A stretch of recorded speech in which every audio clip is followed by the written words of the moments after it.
Wine and cheese are among life's greatest culinary pleasures. Now, most people tend to think that red wine and cheese are the perfect pairing. But actually, that's not entirely true. Because when it comes to cheeses, there are endless varieties of cheeses. So let's start with understanding firstly what type of cheeses and therefore what sort of wines to pair with them.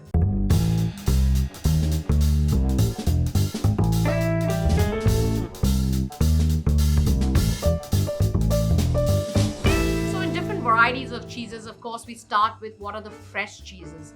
So in fresh cheeses, you have, goat's cheese, you have ricotta, you have mozzarella, you have burratas.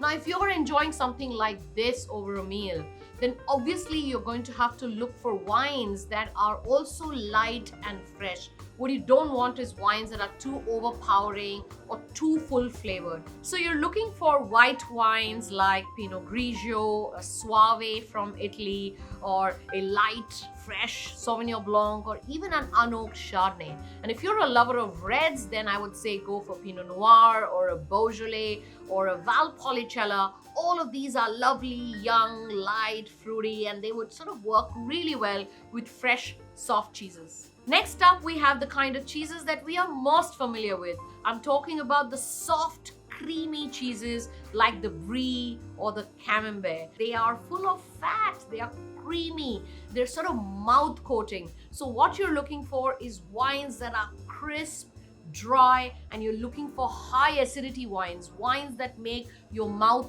water. So I would say the most obvious choice would be, here's a good time to uncork that bottle of champagne, or you could look at a bottle of Chablis, or still sticking with France, you could look at a bottle of Sancerre, which is made from Sauvignon Blanc from Loire Valley, right? And again, if you're leaning more towards reds, then I would say go with some juicy, succulent reds like Barbera and Montepulciano, the Abruzzo. And then we have what you call the semi-hard cheeses.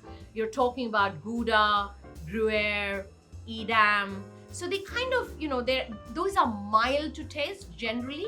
They kind of slice, but they don't crumble and sort of fall apart. So to pair with these, I'm looking for whites with a little bit of body, a little bit of flavor, a little bit of character. So I would go with like a oaked Chardonnay, maybe from California, or I would look at a white Grenache or a Marsanne Roussanne blend from the Rhone region, maybe a Viognier, something more fuller, richer, slightly like that. And if you're looking for reds, I would go with sort of more savory and earthy and more rustic examples. So perfect example would be a Chianti Classico from Italy, again from the Tuscany region, or you could go with a Côte de Rhône, and something like this would work really well with the semi-hard cheeses. And then of course we have the hard cheeses. These are the varieties that we're most familiar with.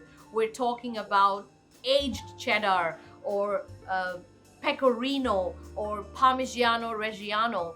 They tend to be drier, so they're not as creamy, and they tend to have a little bit of the tangy saltiness, sometimes even nutty. So they kind of have this complex sort of flavors going on within them. So needless to mention, you're looking at wines that are full flavored, robust, full bodied. So I would prefer to do reds, and I would say kind of, try your reds. So you could do Cabernet Sauvignon, as I said. You could also try a Barolo, by the way. A variety of these full, robust red wines would work with these hard, crumbly cheeses. And if you absolutely must have a white wine with a couple of these cheeses, then I would say now is the time to get out your vintage champagne.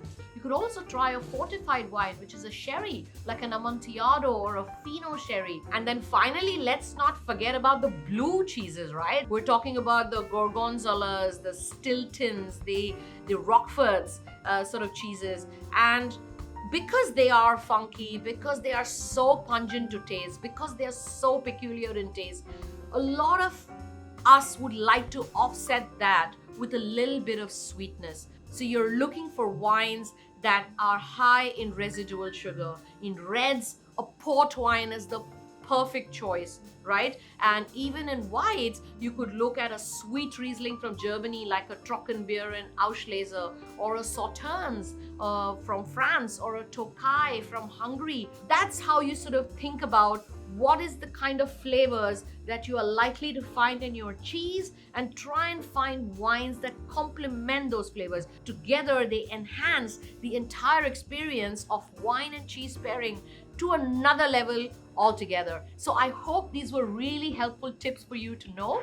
And please tell us in your comments if you've tried any of these combinations, or if you're just absolutely dying to get out there and try some of it.